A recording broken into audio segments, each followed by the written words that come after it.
So Mike, you're a legend of the refereeing game, been at the top level for absolutely years now. But how did you get into refereeing? I finished school 16, out of work for about 6 months, just sat at home all day watching Rainbow and stuff like that on the Rainbow? TV. Yeah, George and Zippy? That's the one, yeah. Absolute legend. And then just put on loads of weight and just, I used to be a goalkeeper, believe it or not. Any good? I was average, not the best. And then I thought, well, how can I keep doing something I like, which is get involved with football? So I just started the refereeing, so I took the exam in '85 and went from there. So obviously you need a bit of luck on the way as well. You need to have a good game when you're getting assessed. You need to be in the right place at the right time. You know, pick up the right feel for the game when you're coming through. It's tough because I started when I was 17, and you know, when he was 17, probably 30 odd years ago, it was a tough to get involved because Sunday League football's changed a lot from then how it is now. Mentality is a little bit different now, I think, whereas before it was more of a go out on a Saturday night, have a good laugh and just let a bit of steam on the Sunday. It's a bit more control now, I think, on the Sunday morning. So. But as a 17-year-old going into refereeing, wasn't it just like, oh my God, there's like 22 blokes? Oh, it was scary. I mean, I started on the local Leesham District League, under 16 down to under 11s, and obviously I'd done the youth football to about 18. But I used to watch Tranmere home and away all the time, you see. So if you want to get promoted in the game of refereeing, you've got to referee on a Saturday. So probably put me for like 3 or 4 years to just watch Tranmere home and away all the time. Never missed a game for like 4 or 5 years. So, and I thought to myself, you know, if I was bad, would Tranmere come and watch me? So I thought I might as well give it a miss for a couple of years and focus more on the refereeing on Saturday. And one thing led to another, and it kind of took off pretty quick after that. Amazing. Yeah, it was good. So Mike, being a ref is a bit of a thankless task, isn't it? You just get battered from all sorts. You're always going to upset one set of fans. How thick-skinned have you got to be a referee? Quite thick-skinned. We've also got the mentality side of it's got to be pretty good. When I started on the Premier League in 2000, 21 years ago, I found it quite hard because there's a lot of, as I said before, mentioning Graham, Barber and Paul and what have you. Yeah. Big personalities within the group.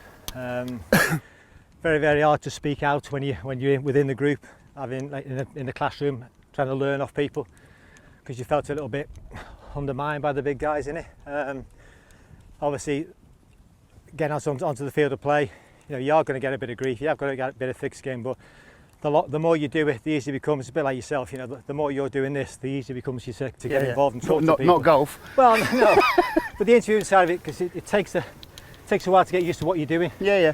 Putting the question the right way, but it can be tough. I mean, I've had a lot of grief over the years, if I'm being honest with you. Some deserved, some not deserved, but it does come with the job, rightly or wrongly. And you do upset one set of fans, and you don't go out there on purpose to actually do it on purpose.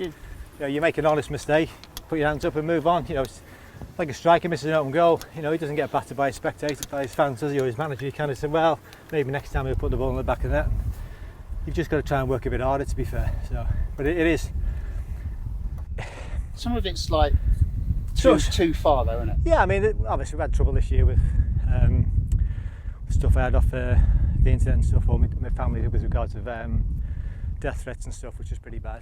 But that's not pretty bad. That's just absolutely disgusting. But I think that's where sometimes the actual, you know, the people who own these certain websites are going to become accountable for it. And obviously we had the problems, didn't we, with the Euros as well, with the 3 English lads as well. You know, idiots. And I think the people who run them have got to be made more accountable, to be fair. You know, I know there's some idiots out there that do put some really stupid stuff out and stuff that you don't deserve, but I think the accountability's got to lie with the people who actually own these websites and stuff. So, but. Absolutely. And on the field of play, what ex-pro used to proper give it to you? Like, I think Mike, well, I used to say Craig Bellamy used to be hard. Craig Bellamy. But the thing is with Craig, he used to play on the edge, so he gave 100%. Wherever he played for, you always look at him. He used to always try for every single club. He didn't like toss it off, so to speak. He just tried all the time. Wanted to win all the time. You know, 1 or 2 things don't work for him. Who's the scapegoat? It's the man in the middle, isn't it? All the time. Always has been, always will be, and never change. Never change, unfortunately. But what sort of stuff would he say to you? Well, not this repeatable. He just we can bleep. Well, he can always just go all kinds of stuff like, you know, you what's going on. That's got this kind of shit. Rubbish. It's just the usual stuff, or you know, you don't deserve to be on the pitch, same pitch as me, that kind of stuff. But it does happen. But you know, it's just in the heat of the moment. Any player can be tough when you're refereeing if it's not going right for him. Right. Now, you watch TV now and you see some really lovely players who don't say nothing, but if it goes against them, you'll be surprised what does go on. Yeah. It is, because it's heat of the moment, it's heat of the battle, and you just react. I'd be the same if I was a player. You know, if I'm going out at 3 o'clock and walking past the white line and something doesn't go right the first 5 minutes, then who are you going to blame apart from your teammates? Mike Dean. Well, yeah, or anybody. Start picking on the ref, because if you get on the ref, you never know. If he hasn't got thick skin like I have, he may well, not be strong enough to carry on refereeing that game. Please tell me you give it back to him. I do. I mean, Yes. I've given it back, to be fair, sometimes, and I probably shouldn't do, but I think I've been on for 21 years and I kind of know what goes on, and I don't.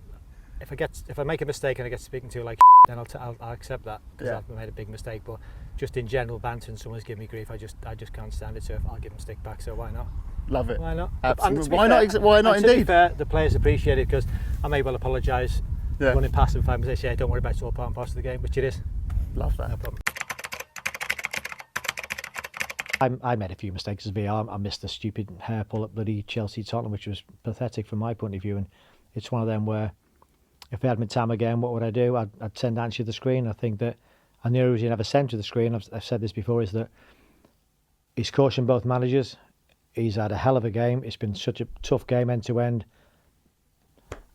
And I said to Andy afterwards, I just didn't want to send you to the screen after what's gone on in the game. And Andy said it doesn't matter what goes on in the game, and it's easy now. And again, I didn't want to send him up because he's a mate as well as a referee, and I think I didn't want to send him up because he didn't want any more than what he already had. And Andy's big and bold enough and ugly enough to know full well that if he's going to the screen, he's going to the screen for a reason. And I think that, again, lucky enough for me, it happened. I think the second or third match round. Never happened again. If someone pulls around now, it's dead easy. It's just a brainwave by me. Just a really bad call by me, and it kind of affected me as VR going forward. Probably missed a few games because I think I said before about if your referee gets out of the limelight, that was a major error. And I think from my point of view, I was so disappointed because I was kind of told at the start of the season I'm being dedicated to VR. If there's live games on a Sunday at 4:30, because I'm dedicated to be VR, that's the kind of games we'll be involved in, which was great. That was a 4:30 game. I've missed a hair pull in like 90 plus 3, and sod's law. You miss it and straight away goes for the corner, and you go and equalise. If they don't equalise, if they end up winning 2-1, it goes away. No one's bothered about the hair pull. Yes, I'll get a bit of a bollocking because I've missed a hair pull and my process was bad and I should have sent to the screen. But if they don't score from it, it's not a big an issue. But I knew full well then I'd be stood down the week after. I asked to take a bit of time off because it just wasn't for me. Does the grief from the players or the management staff, does it ever affect you? Not now. Or the Not crowd? Now. You're always going to get stick from one set of supporters or the other. The players now doesn't bother me because when I first started it did, but the longer you referee, the more experience you get. If I'm driving home on a Saturday night and I'm getting grief on the radio, it's just laughable, some of the stuff. But that's amazing to me because there are very few humans in history who have had 30,000 people in unison calling them a I'm just privileged to be one of them. Go on, Mike. You know, when you're watching Tranmere, have you ever sang the referees away? I have a few times. I have a few times. I'm watching it as a supporter. You do genuinely understand how it is from a fan's point of view. Oh, without a shadow of a doubt. I know if I'm having a bad game. Say you give a pen, you'll know within 5 minutes after you give the pen that you think, I think I've got that wrong. And just tell by the vibes of the players I've got it wrong. And it can affect you, but you just got to block it out and move on. You made a good point, Crouchy, which is where you feel slightly guilty for showing a card, right? And I'm just thinking, when Aguero scored that goal and he's taken his shirt off, and then you've had to give a yellow for the celebration, that must feel a bit. As a fan as well, I'd have been devastated if I'd scored the goal, but they know the score, they know the situation. It is the rules. It is, unfortunately. It's the rules. What I would say is, if it had been his second yellow, I would have just took the hit. Would you? Oh, good man. I'd like to hear that. Without a shadow of a doubt. When you step out on the pitch, do you put on a persona? Are you then Mike Dean, the referee? Yeah, I walk out and there's a touch of arrogance about me when I walk on the pitch, and I know there is, but it's also a lot of confidence in myself because I believe in my own ability. So, but is it fair to say that Mike Dean, the referee, is sometimes a bit of a showman? You mean showman? Yeah, good way to put it. I do come across like that. I think because of the way I referee, and I do, if the ball goes towards me, I won't jump out the way I let it go between my legs. I will do, because that's just how it is. Do you enjoy that though? Because you love a step over. I love a step over, mate. I do. I love the job I do, and the way I referee, it kind of comes out that I'm enjoying what I do. Right, we do have to talk about VAR. Yeah, is it good for the game? Are you happy? with Yeah, I'm it? happy Yeah. now. I mean, 12 months ago, I wasn't for it. I was probably the one that probably wasn't keen on it because the referee did it for 20 years, and I've got someone in my ear telling me I made a mistake. It's just a massive change. But, Big change. But over the last, 6 months, I've kind of grown into it a bit more. But can you appreciate? So I know it's probably helping you as a referee, but is it frustrating as a fan? Because there's a lot of fans that are. I think as a fan, finding it hard. If you know how the VAR works, so if I was to support a Premier League team, I went to watch a Premier League game, and I knew there's a VAR view getting reviewed, I would know what the answer was going to be before it come on. Because you're aware of what's going on, you actually know what the process of what's actually happening. How clear is the communication with everything? Like it's. I've always been amazed by this. So when you can talk to, say, fourth official or Stockley Park, is it quite a natural converation? That happens You don't say Stockley Park, it's ref calling. That's not what like Eurovision song cast. No. Mike Dean coming in. Eurovision. Yeah. It's not like the Eurovision. Austria, come in for some scores, please.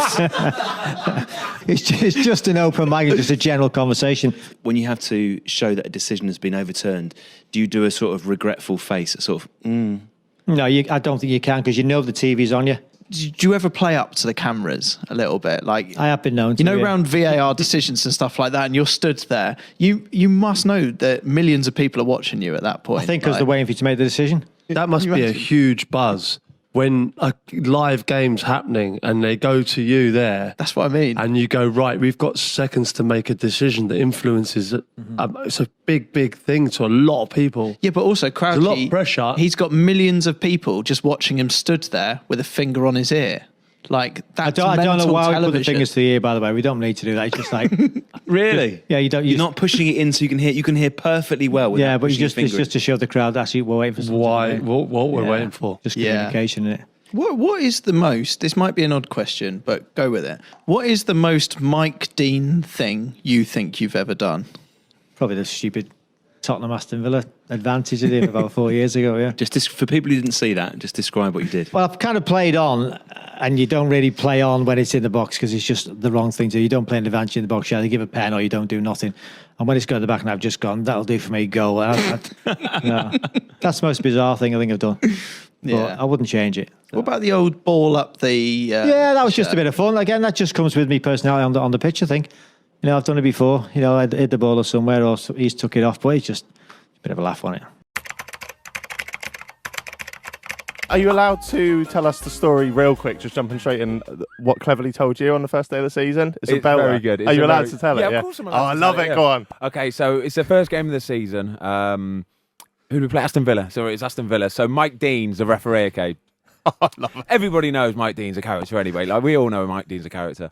And in the build-up to the very first goal, okay, I think there was a little bit of a bad challenge, a little bit of a bad tackle or something, but he allowed play to continue kind of thing. So the plays continue, we've carried on going, and then we've scored a goal kind of thing. So Clevs is sort of still in the middle of the pitch sort of thing. And as he's buzzing, like he's obviously buzzing, we've just scored, we're taking the league in the first game of the season. And he's walking back about the halfway line. Mike Dean comes bowling past him. Assist for Mike Dean. It's the fact he's referring to himself in the third person. So he's just buzzing off the fact that he's sort of allowed play to go on, and then we've gone and scored from it. But Clevs was coming to the changing room afterwards. Lads, listen to this. Listen to what Mike Dean. Oh, mate, we were crying. It was world class, honestly. It was world class. We just had to start you off with the breaking news that we heard. 10 years too late. Oh, Neil. That's the problem. Not Neil, going to help me, is it? I had you getting over this news quite quickly, Neil. Yeah, I mean, you haven't got time to go through the ones he's given me over the years, but don't forget I'm always with a little club, so, Mike always tends, like some of the other referees, they always tend to go with the bigger clubs. I want to ask you... Pawson in particular, but Mike Dean, listen, he's as good as anything when you look at him. He has great games. I look at him and I think he doesn't have to do what he does. He almost does things in the game to put himself out there when he doesn't have to. If he refereed like my dad used to say, without a good referee was never been seen, my dad used to say to me. And he could referee like that, but he has to do that extra bit for some reason. He has to do that extra bit in the limelight. But overall, he's a very, very good referee. He knows everything about it. It's just that he gets carried away.